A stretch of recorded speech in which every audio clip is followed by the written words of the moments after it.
move on to one more universal truth, if we can. From one universal experience to another, from the weather to just being a person living on this earth right now.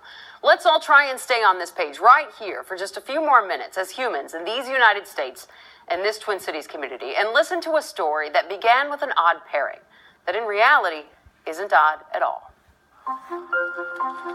This story might sound a little bit like a parable once we finish, but to get to the end, we have to begin. I wanted to reach out to the Muslim community because at the time a lot of the hate crimes were happening towards them, and I thought, well, I'll just call my Muslim friends, but I didn't have any. Not a one, she thought, but she did know she had about 200 Muslim neighbors she'd never even met. So Andrea Potashnik bought some flowers, rounded up her family, and drove to the mosque, just a few doors down from her conservative Jewish home. When it was towards the end of Sunday school, around 1 o'clock, one of the teachers came up to me, "Oh, there's someone here to see you." There she was, a very out-of-place Jew stranger, standing in a mosque. And Mateen Ali, a Muslim, couldn't have been happier to see her. That meant a lot to us, and not just to me, but to our community. On that Sunday, Andrea and her family stayed at the mosque for prayers and then fellowship. To say it was well received is totally true, but Mateen said for his community, it was also a little shocking. People were, I don't want to use scared with what's going on. They didn't know to be belong here or not, but just having someone come in and say, "We care about you." That kindness from Andrea and from Mateen broke down that invisible wall between them that society too often puts up between people of different faiths. It destroyed that space and replaced it with something real.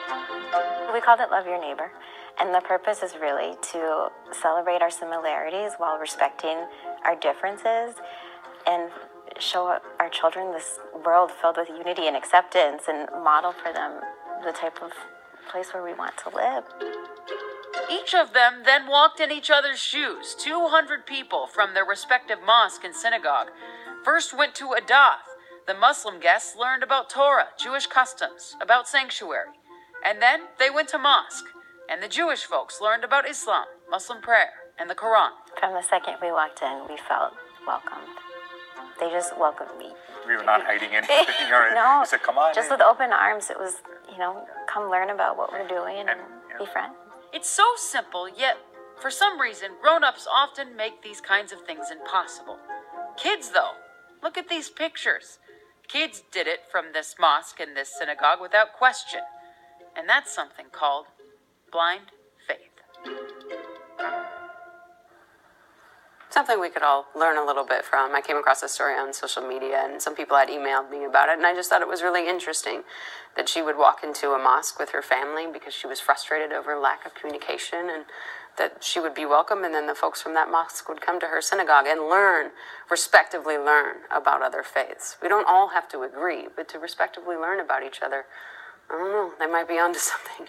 I think it's great, and it's all about just the one word, learning. Learn. Right. And when you can learn while holding someone else's hand, that's a good deal. Yeah. It's a great story. Cool. We'll be right back.